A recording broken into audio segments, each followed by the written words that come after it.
Hello, I'm Kirk Hanson at the Markkula Center for Applied Ethics at Santa Clara University. And I'm here with Marianne Jennings, the author of a book, 7 Signs of Ethical Collapse, which was published 4.5 years ago and has had quite a bit of influence on our understanding of how organizations become vulnerable to ethical collapse and ethical scandals. Marianne, nice to have you with us. Nice to be here. Thanks, All right.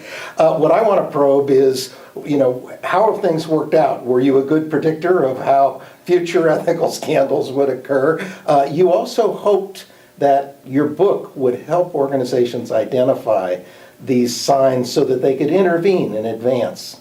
Has it worked out that way? Do you think people have been able to use your 7 signs in a way to prevent ethical collapse? Well, I was right.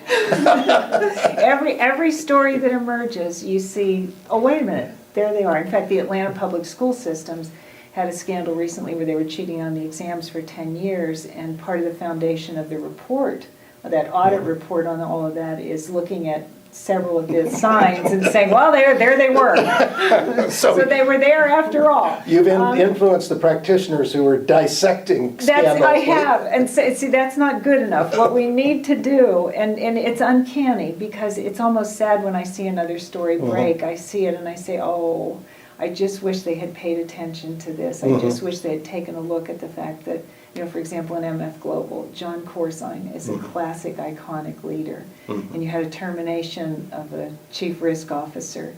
Which scared people from speaking up. Yes, and so I would have zeroed in on that immediately and said, and that would have been before they really put the really risky bets. That would have been. So we're not to the point where people are really paying attention and starting to work on it.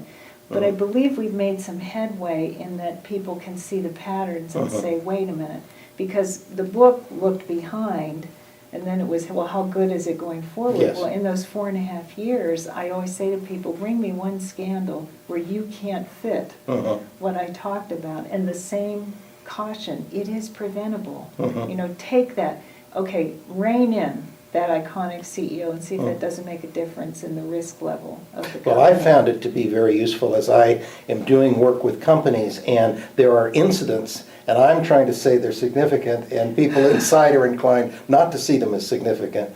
I find that your map and your model helps me to say, hey, think twice about this one, that it could be the sign of something more serious. So, well, and that's I think where people hit the hurdle a little bit. They don't really, they look at it and they say, well, it seems so small. But you got to put it in that sort of tapestry that's woven by the 7 signs and say, is there something more going on here? And that may be the leap they're not quite willing to take. They're still at that mindset where, okay, that was a problem and we took care of that, and that's done. But they're not looking at the far bigger picture. And that's hard because they almost want a prescription, write a prescription and here's this is fixed.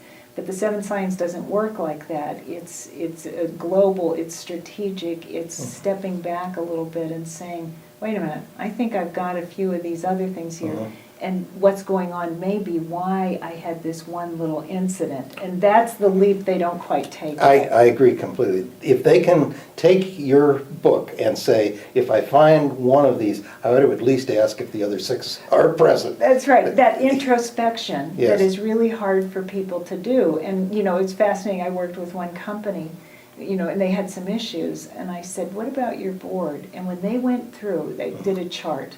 I said, just draw a chart and see where your connections are with the other directors.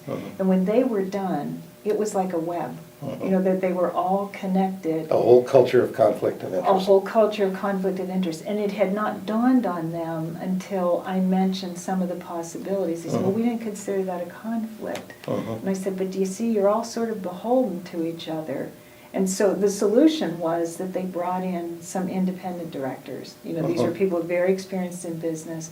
And they served to counterbalance all of that, And, some of them actually said, well, I think it's time for me to go anyway. So they restructured the board just based on that introspection. Are we conflicted? And they didn't even realize till I said, let's just do a little diagram. And we Fascinating, did. fascinating.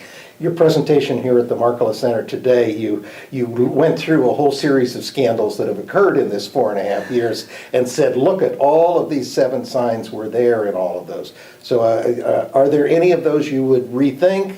Those 7 signs, are there ones that you would consider to be more important than others? How does this model look 4.5 years later? Yeah, I still, the same thing still stands true, and I'm looking at the kind of objectively and saying, was I right about this? You know, you look at the Penn State scandal, there you had an iconic coach, and although he's not responsible for the misconduct, wasn't engaged in it, you had his leadership where everybody was sort of fearful, we don't want to lose Penn State in football and what it does for us.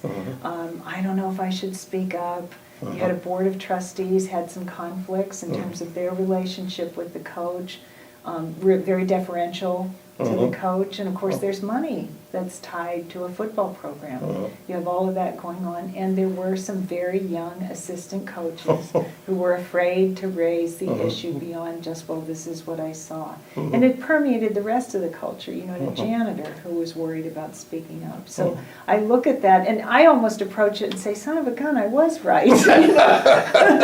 But the fact that you can find virtually all 7 in most of the scandals lately is really quite amazing. And the MF Global, the classic that we talked about there, you know, you have even the traders where they want to say it's a rogue trader. No, actually, you have all of the same signs, you know, exactly the same, even to the point of those rogue traders being in the same age group. You know, they are all the same age group. So you look at that Bank of America fires its general counsel when he throws down the flag and says, wait, you didn't tell the shareholders how much money Merrill is losing. And he is fired rather than remedying the situation. So all of them have those 7 signs, and it's very easy, again, to just do a chart. My mind thinks in charts, and I put the companies on the top, and then I put the signs and say, is it there?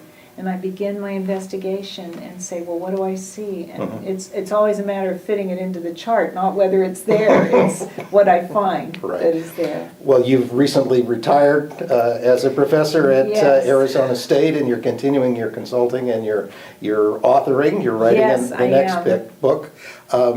Thank you for both being a colleague for these many years and for your contributions to a very practical understanding of how ethics works in process and in the real world. Well, thank you, and it's an honor to be here. Great, thank you.